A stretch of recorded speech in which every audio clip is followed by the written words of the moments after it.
ತನ್ನ ಪ್ರಿಯಕರನಿಗಾಗಿ 3 ಮಕ್ಕಳನ್ನ ಬಿಟ್ಟು ಹೋಗ್ಬಿಟ್ಟಿದ್ದಾಳೆ ಇಲ್ಲೊಬ್ಳು ಮಹಾತಾಯಿ. ಇದಾಗಿರುವಂಥದ್ದು ಬೆಂಗಳೂರಿನ ಬನ್ನೇರುಘಟ್ಟ ಸಮೀಪದ ಬಸವನಪುರದಲ್ಲಿ ನಡೆದಿರುವಂತಹ ಘಟನೆ. ಬೆಂಗಳೂರು ಹೊರವಲಯದ ಬನ್ನೇರುಘಟ್ಟದಲ್ಲಿ ಬಸವನಪುರದಲ್ಲಿ ಹೆಂಡತಿಗಾಗಿ ಗಂಡ ಗೋಳಾಡ್ತಿದ್ದಾನೆ. ಪಾಪ ಮಕ್ಕಳು ಕೂಡ ಕಣ್ಣೀರು ಹಾಕ್ತಾ ಇದ್ದಾರೆ.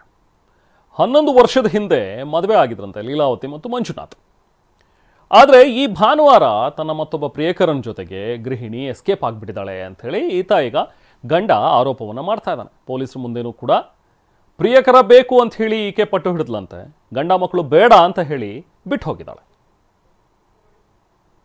ಸಂತು ಅಂತ ಕರ್ಕೊಂಡು ಹೋಗ್ಬಿಟ್ಟಿದ್ದಾರೆ. ಅಮ್ಮ ಇದು ಬಾಡ್ಬೀಗ ಮನೆಯಲ್ಲಿಲ್ಲ.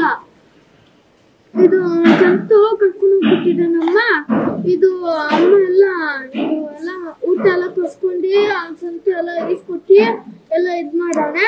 ಆಮೇಲೆ ಮನೆಯಲ್ಲಿ ಊಟ ಸಂತು ಯಾರು ಅಂತ ಗೊತ್ತಾ? ಗೊತ್ತು.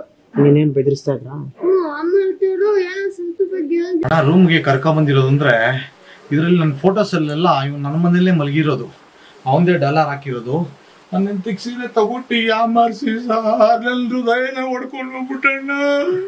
ನನ್ ದೇವತೆ ಅವಳು ನನ್ ಪೂಜಿಸಿ ನನ್ನ 4-5 ದಿವಸ ಆಯ್ತು ಅವ್ನು ನಿದ್ದೆ ಮಾಡಿ. ನನ್ನ ಮಕ್ಕಳಿಗೆ ಯಾರು ಅಮ್ಮ ಇಲ್ಲ. ಇವತ್ ನನ್ ಮಗನ್ ಬರ್ತಾಳೆ ಯಾಮಾರ್ಸ್ಬಿಟ್ಟ ಅವನು ಸಂತು ಫ್ರಾಡು. ನನ್ನ ಹೆಂಡತಿಗೆ ಸೈಟ್ ಐತೆ ಅದೈತೆ, ಅವನಿಗೇನು ಇಲ್ಲ. ಸ್ಪೀಡ್ ಗ್ಯಾಂಗರ್ ಅವನು. ನೋಡಿ ಸಾರ್ ಈ ಸೀರೆ ಅವನೇ ಕೊಡ್ಸಿರೋದು. ನೋಡಿ ಸಾರ್ ಎಲ್ಲ ಸೀರೆ ಕೊಡ್ಸಿ ಎಲ್ಲ ಇದ್ ಮಾಡಿ ಮೋಡಿ ಮಾಡಿ ಮಲಗಿ ನನ್ನ ಮನೇಲೆ ಮಲಗಿರೋದು. ಅವ್ನು ಬಂದು ನನ್ನಲ್ಲೇ ಮಾಡಿ ಎಲ್ಲ ಮಾಡಿ ಮೋಸ ಮಾಡಿರೋದು ಅವನು. ನನ್ನ ಹೆಂಡತಿ ಮುದ್ದಾಗಿದ್ದಾಳೆ, ಚೆನ್ನಾಗಿದ್ದಾಳೆ, ಸಕ್ಕದಾಗಿದ್ದಾಳೆ. ಮೋಸ ಮಾಡ್ಬಿಡ ಅಣ್ಣ.